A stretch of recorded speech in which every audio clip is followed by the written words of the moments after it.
From the earliest time, the South China Sea has been a bustling maritime highway connecting east and west, but not all the ships that plied this trading route reached their destination. The east coast of Malaysia, an expedition led by maritime archaeologist Sten Sjostrand has recovered a shipwreck from the early 1600s.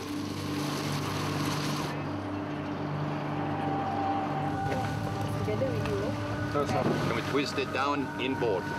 Get something to stick under it. Inboard, twist it this way, but don't. This is Sten's 10th shipwreck discovery, which he named the Wanli, after the Chinese emperor who reigned at the time. A Portuguese trading vessel, the Wanli provided evidence of turbulent warfare, which turned the South China Sea into a battleground. Once we've taken up the cargo, we see what's left of the actual ship itself. We'll find out a lot of the port side of the vessel was missing, very likely where there had been an explosion. Okay, guys, I don't need all of you. We believe that the Wanli ship exploded.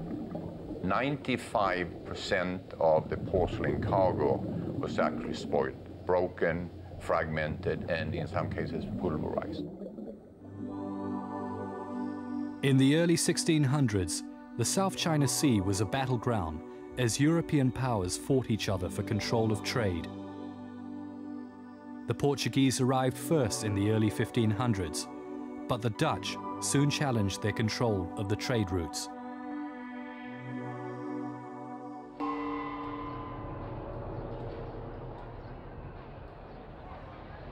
At the heart of the conflict between the Portuguese and Dutch were their allowances to trade with China. China's markets were far more controlled than they are today. In the early 1600s, the Portuguese were the only European power with access to them.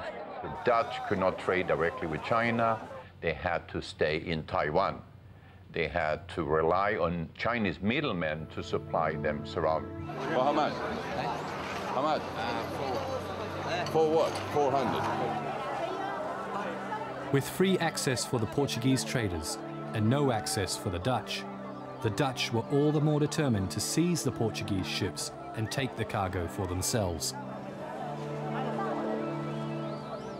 The Dutch took the fight all the way down the South China Sea, including the Portuguese stronghold of Malacca, the vital passageway connecting China and Europe. The Dutch had arrived down here, 1600, and from day one they tried to capture Malacca from the Portuguese, and they were not successful until 1640. So in those first 40 years of the 1600, the Dutch were out and trying to shoot down every single Portuguese ship they could find to interrupt the economy of Malacca. Written record talks about a loss of 150 ships, Portuguese ships between 1600 and 1640. That's a lot of ships. As the battle for maritime supremacy escalated, both sides stepped up their strategies to outsmart each other on the open waters. And it took a little while before the Portuguese found that if they were building smaller ships, like the Wanli, 18 meters long only, then they could outrun the Dutch. But as Sten discovered at the bottom of Malaysian waters, the tactic of trying to outrun the Dutch was not so successful in the end for the Portuguese ship he called the Wanli. The Dutch come up with a countermeasure. The countermeasure was to hide behind islands so the oncoming Portuguese could not see. And once they were very close, then the Dutch would go out and they would shoot them down. The Dutch had a rule: whenever they could capture one of those escaping Portuguese captains, they will keel haul them. They will actually pull them underneath the keel. Very few people survived keel hauling in those days.